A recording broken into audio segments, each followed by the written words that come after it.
So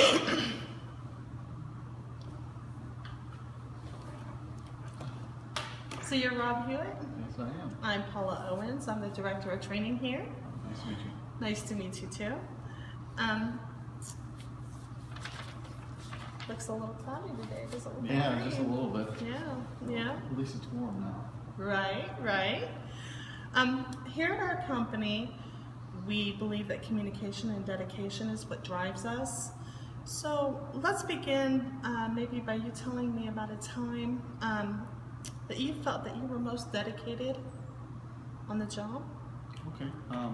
Well, before I begin, I would just like to say that, is it all right if I, take some notes and then refer back to a few questions and answers that I have already prepared?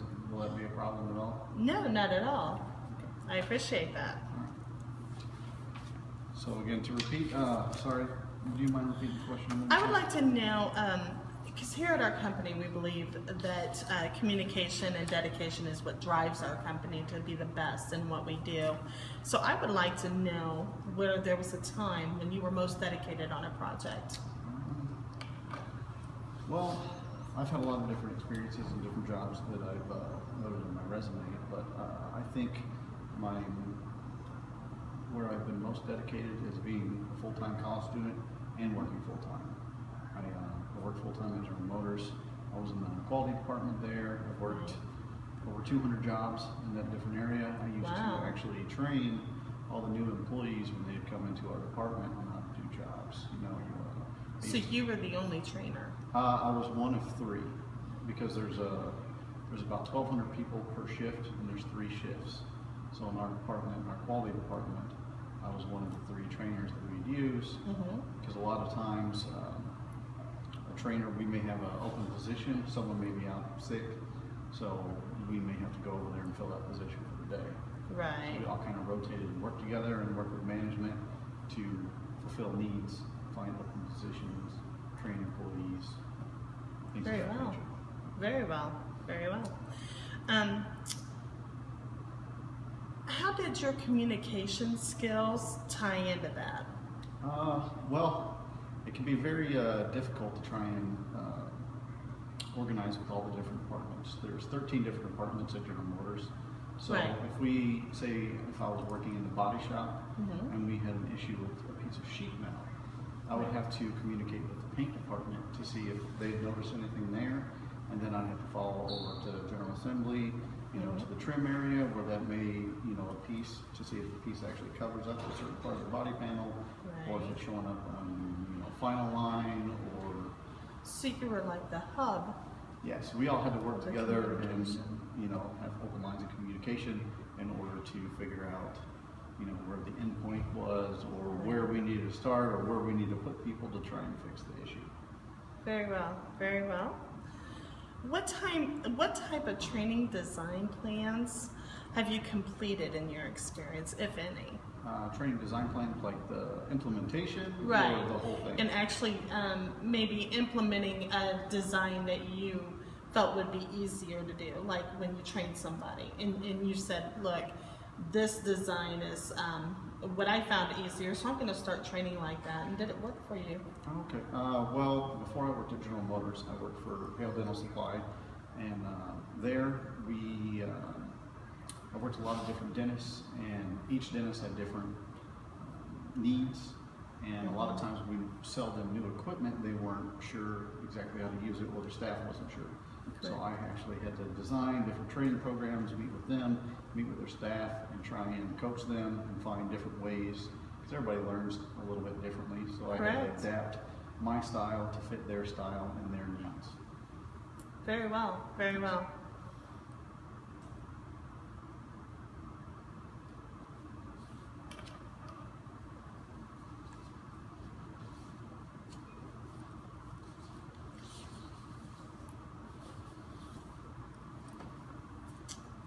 Can you give me an example of a time in your work history where critical thinking came into play?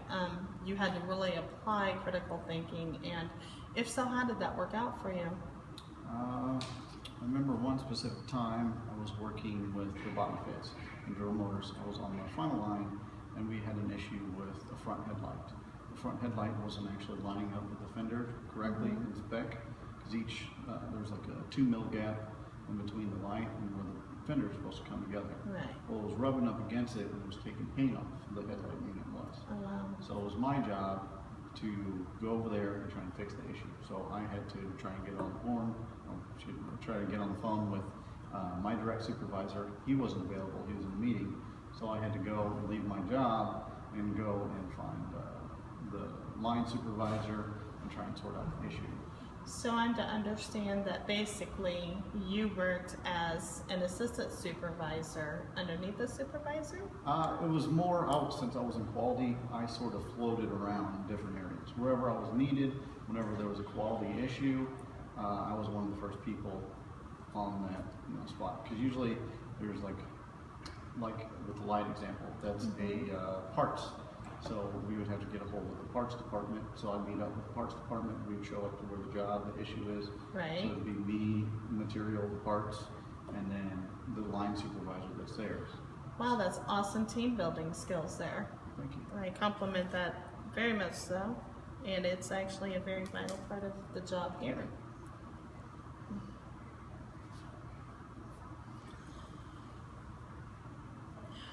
Our job requires teamwork in many different parts of the organization. And according to what you have been telling me, teamwork has been a vital part of what you've done in the past. So could you explain to me a time where teamwork actually became difficult and how you accomplished a result for that? Well, working with other people can be difficult at times. And I have had other supervisors in the past that have been a little less helpful than when you're trying to resolve an issue. Right. For example, I was working on a job where we had a routing problem on one of the wires, and the line supervisor that was over in that area refused over and over to try and hold someone else accountable to do their job. It was, we tracked down where the line was supposed to be wired correctly and who the person was that was supposed to route it, and the supervisor wasn't holding them accountable. So it made my job difficult because I can't tell someone else that they have to do their job properly. So I had to go to that supervisor, try and convince him of what the problem was, find a solution, and try and get him on board. In the end, I wasn't able to get him on board, so I had to go above his head and resolve it that way. Which, in the end, he got a little upset, but when I got the support of his boss, and then we all three had a meeting, sat down, discussed what the issue was, and basically got it resolved. So it worked out pretty well. Wonderful. Why don't you give me 3 factors that you feel that a coordinating training specialist would need to possess to be successful? Just 3 factors. Well, I think leadership. Leadership is key. If I can quote one of my, I'm kind of a history buff. Wonderful. So I listen to a lot of books on tape and things like that. And one of my favorite quotes is from a Mongolian saying, an army of donkeys led by a lion will defeat an army of lions led by a donkey. So you can have these great people, but if they don't have a strong enough leader to really take them through and take them above and beyond where they need to go, then a company will fail. Okay. And then second trait I would think would be communication, because you must be able to communicate effectively to your team, so that way you can get across the goals needed to accomplish. Right. And one more? Problem solver. I think that's key to an organization. You have to have people, the right people in the right spots in order to figure the best solutions to problems. Okay, wonderful. Do you have any questions about the organization at all?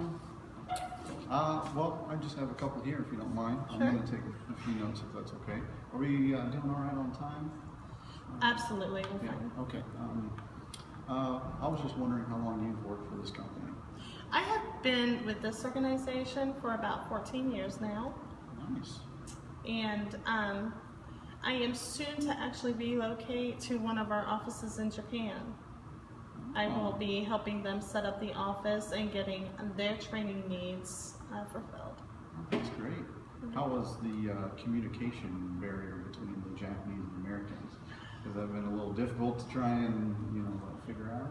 Yes, yes. The nonverbal language opposed to the verbal is very different from our culture, of course. That's exciting, though. Yes. Congratulations on your promotion. Thank you. Now, personally, I want to be in an organization who helps me develop into a better person, better manager. What opportunities has this company given you to move up in the organization? Well, we actually offer training opportunities to go up as far as you want to go, to clear up to CEO. Oh. So as long as you're willing to put the work in to the company, it's a wonderful, wonderful company to be with. Okay, great. Always something new to learn. Excellent, thank you. Okay, and I have one more question for you, sure. if you would. Please give me one word that is going to describe you that I'll remember you by. Highly adaptable. I've worked in many different fields. I'm good at problem solving, but Wonderful. in order to fulfill needs, you have to be able to adapt to the situation. Well, thank you, Rob Huett, for coming in and talking to me today. I appreciate it. All right, thanks. All right. It wasn't too bad, was it? We are under 12.